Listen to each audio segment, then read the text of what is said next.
আজ অনেক দিন বাদে আবার হাঁটতে বেরিয়েছি। ব্যস্তময় শহর এখনও আড়মোড়া ভেঙে কিন্তু নিজের ছন্দে ফেরেনি। যে ঝিলটাকে সঙ্গে নিয়ে আমি আর বৌদি হাঁটি, সেই ঝিলটার দুপাড়ে মধ্যে কোনো সাদৃশ্য নেই। এপারে যে পাট ধরে আমরা হাঁটছি, সেখানে সমাজের একটু নিচু তলার মানুষরা যারা দখল করে জায়গাটা থাকে, আর ওপারে রয়েছে বড় বড় বিল্ডিংয়ে শিক্ষিত বিত্তবান সব মানুষজন। কি আশ্চর্য জানেন, যে পাট দিয়ে হাঁটছি সেই পাটটা পরিষ্কার নানা রকম গাছ দিয়ে সাজিয়ে রেখেছে। আর ও পাটটা একটু খেয়াল করে দেখুন, বড় বড় বাড়ির ওপরতলা থেকে তাদের ফেলে দেওয়া জিনিসপত্র ছুঁড়ে ফেলছে ঝিলে। তাতে যে শুধু ঝিলটিই নষ্ট হচ্ছে তা নয়, সঙ্গে পরিবেশ যে নষ্ট হচ্ছে, সেটা যে তাদেরও ক্ষতি হচ্ছে, শিক্ষিত মানুষের সেই জ্ঞানটুকুও নেই।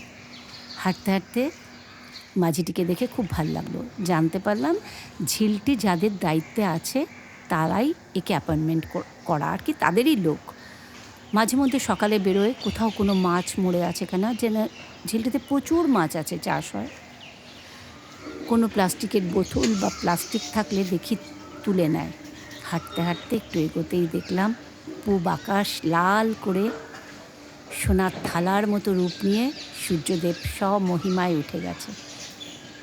এত সুন্দর তার প্রথম আলো এসে পড়েছে কিন্তু সেই ঝিলে। এই সুন্দর দৃশ্যকে সঙ্গে নিয়ে সবাইকে জানালাম সুপ্রভাত। এসে ব্রেকফাস্ট করে চলে এসেছি সেই নির্দিষ্ট জায়গায় যেখানে প্রতিদিন বাড়ির সকলের পছন্দ অপছন্দের খেয়াল রাখা হয়। প্রত্যেক বাড়ির এই ঘরটার কিন্তু আলাদা আলাদা গল্প থাকে। কোনো ঘরে হয়তো মা পাকা হাতে ছেলে মেয়ে স্বামীর জন্য খাবার তৈরি করছে। কোথাও বা ছোট্ট একটা ছেলে বা মেয়ে অফিসের পাশের ছোট্ট ভাড়া ঘরটির রান্নাঘরে অপটু হাতে চিকেন বা ম্যাগি দিয়ে তাদের খাবার জোগাড় করছে। আবার কোথাও এই রান্নাঘরটি পুরোটাই দখলে থাকে হেল্পিং হ্যান্ডের হাতে। নারী বা পুরুষটির সময় নেই, ব্যস্ততাময় জীবন। যাই হোক, আমার হালকা পাতলা মাছের ঝোল করব। সামনে চৈত্র সংক্রান্তি, একটু ঘর ঝাড়ব।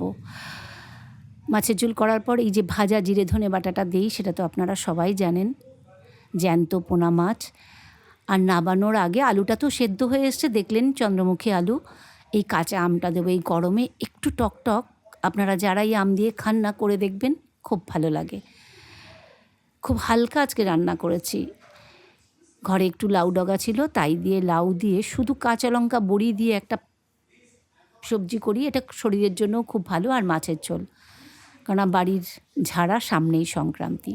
সন্ধে 6টা, চলে এসছি আমাদের সেই শান্তির জায়গা।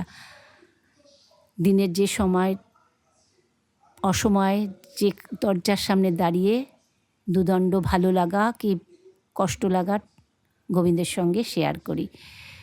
সন্ধে দিয়ে ঠাকুরের শয়নের বন্দোবস্ত করছি। সারা দিনের শুকনো ফুল তুলে এটা ঠাকুরের চরণ। আমরা প্রতিদিন সকালে চরণ স্নান করাই। আমার আগের অনেক ভিডিওতে আছে, আমার যারা পুরনো বন্ধু তারা তো সবাই জানেনই।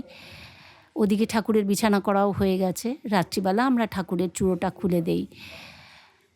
আগে বাসি খুলে রাখতাম, এখন কিছু অসুবিধার জন্য ঠাকুরের অঙ্গের বাসিটা খোলা হয় না। আমি যখন ঠাকুরের শয়নের বন্দোবস্ত করছি, ঠিক ওই সময় আমার নিচে সেই বন্ধু বৌদি দুটোই, কেননা সে তার গোপাল দুজনকে দিয়ে গেলেন। ঈশ্বরের ইচ্ছে ছাড়া তো কিছু হয় না। ঈশ্বরের ইচ্ছে হয়েছে আমার ঘরে আসবে, তাই এসছে। আগামীকাল বৌদি ছেলের কাছে দুবাই যাচ্ছে। আমি রাত্রিবেলা আমার ছোট্ট সিংহাসনে এদের দুজনের থাকার বন্দোবস্ত করে রাতে শয়নের আয়োজন করছি। ভিতরে আমার নিজের বাড়ির গোপাল আর বৌদির 2 গোপাল, 3 ভাই। এখন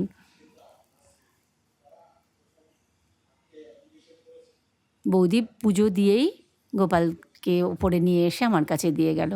এখন আমি পর্দা টেনে আজকের মতো ঠাকুরকে শয়ন দিয়ে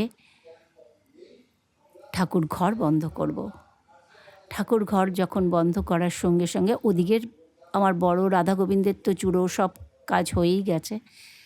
পর্দা টেনে ঠাকুরঘর বন্ধ করার সঙ্গে সঙ্গে আমি আমার ক্যামেরাও বন্ধ করব। সবাই ভালো থাকবেন, আবার দেখা হবে আরেকটি নতুন দিনে, নতুন কোনো সময়।